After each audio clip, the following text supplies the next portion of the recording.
ಹುಬ್ಬಳ್ಳಿ ಹೊರವಲಯದ ರಾಷ್ಟ್ರೀಯ ಹೆದ್ದಾರಿ 67ರಲ್ಲಿ ಶಾರ್ಟ್ ಸರ್ಕ್ಯೂಟ್ನಿಂದ ಸಾರಿಗೆ ಬಸ್ ಹೊತ್ತಿ ಉರಿದಿದೆ.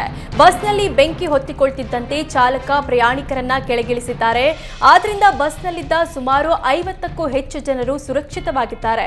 ಹುಬ್ಬಳ್ಳಿ ಮಂಟೂರ ಮಾರ್ಗ ಮಧ್ಯೆ ಸಂಚಾರ ಮಾಡುವ ವೇಳೆ ಅಗ್ನಿ ಅವಘಡ ನಡೆದಿದೆ. ಸ್ಥಳಕ್ಕೆ ಅಗ್ನಿಶಾಮಕ ದಳ ಸಿಬ್ಬಂದಿ ಆಗಮಿಸಿ ಬೆಂಕಿ ನಂದಿಸಿದ್ರು. ಮಹಿಳಾ ಮತ್ತು ಮಕ್ಕಳ ಕಲ್ಯಾಣ ಇಲಾಖೆಯಲ್ಲಿ ಬ್ರಹ್ಮಾಂಡ ಭ್ರಷ್ಟಾಚಾರ ಬಯಲಾಗಿದೆ.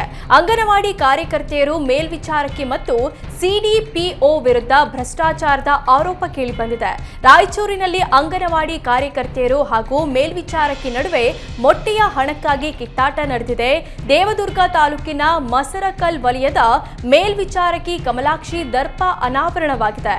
ಹಣ ವಸೂಲಿ ಮಾಡುವ ದೃಶ್ಯಗಳು ಕ್ಯಾಮೆರಾದಲ್ಲಿ ಸೆರೆಯಾಗಿದೆ. ಕಿತ್ತಾಟದ ವಿಡಿಯೋ ನೋಡಿ ಮಹಿಳಾ ಮತ್ತು ಮಕ್ಕಳ ಕಲ್ಯಾಣ ಇಲಾಖೆಯ ಉಪ ನಿರ್ದೇಶಕರೇ ಶಾಕ್ ಆಗಿದ್ದಾರೆ. ದೇವದುರ್ಗ ಸಿಡಿಪಿಒ ಮತ್ತು ಮೇಲ್ವಿಚಾರಕಿ ಶಾಮೀಲಾಗಿ ಮಕ್ಕಳಿಗೆ ಮೊಟ್ಟೆ ನೀಡದೆ ಹಣ ಲೂಟಿ ಮಾಡಲಾಗಿದೆ. ಧಾರವಾಡ ಅರಣ್ಯ ವಲಯದ ಬಣದೂರು ಶಾಖೆಯ ಹಳ್ಳಿಗೇರಿ ಹದ್ದಿನಲ್ಲಿರುವ ಅರಣ್ಯ ಪ್ರದೇಶದಲ್ಲಿ ಮರಗಳನ್ನು ಕಡಿದ ಪ್ರಭಾವಿಗಳು ರಸ್ತೆ ಮಾಡಿಕೊಂಡಿದ್ದಾರೆ. ವ್ಯಕ್ತಿಗಳ ಹೆಸರು ಪ್ರಸ್ತಾಪಿಸದೆ ಜನಜಾಗೃತಿ ಸಂಘದ ಅಧ್ಯಕ್ಷ ಬಸವರಾಜ ಕೊರವರ ಆರೋಪ ಮಾಡಿದ್ದಾರೆ. ಸರ್ವೆ ನಂಬರ್ 22ರಲ್ಲಿ ನೂರಾರು ಸಾಗವಾನಿ ಮರಗಳನ್ನು ಕಡಿದು ರಸ್ತೆ ನಿರ್ಮಾಣ ಮಾಡಲಾಗಿದೆ.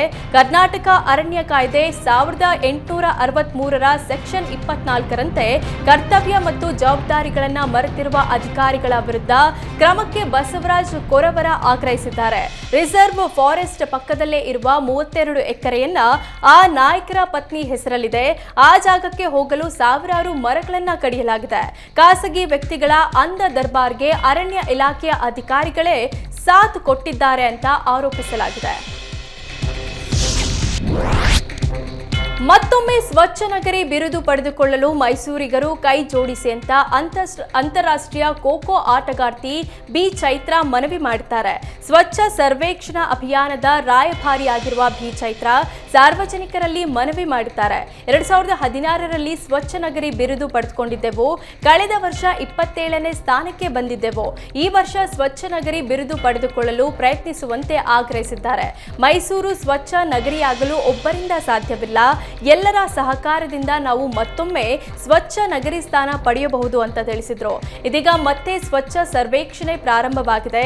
ಸ್ವಚ್ಛತೆ ಕಾಪಾಡೋದ್ರೊಂದಿಗೆ ಹಸಿ ಒಣ ವಿಂಗಡಿಸಿ ಕಸದ ವಾಹನದಲ್ಲೇ ಕಸ ಹಾಕಿ ಮೈಸೂರು ಸ್ವಚ್ಛತೆಗೆ ಉತ್ತಮ ಪ್ರತಿಕ್ರಿಯೆ ನೀಡಿ ಅಂತ ಚೈತ್ರಾ ಮನವಿ ಮಾಡಿದ್ದಾರೆ. ಪೊಲೀಸ್ ಠಾಣೆಯಲ್ಲಿ ಬರ್ತ್ಡೇ ಸೇರಿ ಯಾವುದೇ ಸಂಭ್ರಮಾಚರಣೆ ಮಾಡುವಂತಿಲ್ಲ ಅಂತ ಕಮಿಷನರ್ ದಯಾನಂದ್ ಖಡಕ್ ಸೂಚನೆ ಕೊಟ್ಟಿದ್ರು. ಆದರೆ ಬೆಂಗಳೂರಿನಲ್ಲಿ ಕಮಿಷನರ್ ದಯಾನಂದ್ ಸೂಚನೆಗೆ ಪೊಲೀಸರು ಡೋಂಟ್ ಕೇರ್ ಅಂತಿದ್ದಾರೆ. ಅಶೋಕ್ ನಗರ ಟ್ರಾಫಿಕ್ ಪೊಲೀಸರು ಠಾಣೆಯಲ್ಲೇ ಸಂಭ್ರಮಾಚರಣೆ ಮಾಡಿದ್ದಾರೆ.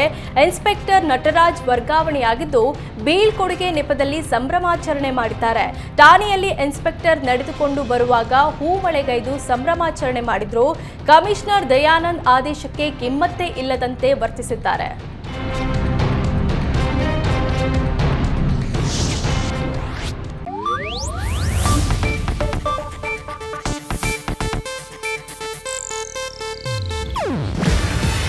ಇದು ಏಷ್ಯಾನೆಟ್ ನ್ಯೂಸ್ ನೆಟ್ವರ್ಕ್ ಪ್ರಸ್ತುತಿ. ನೀವು ನೋಡ್ತಿದ್ದೀರಾ ಏಷ್ಯಾನೆಟ್ ಸುವರ್ಣ ನ್ಯೂಸ್.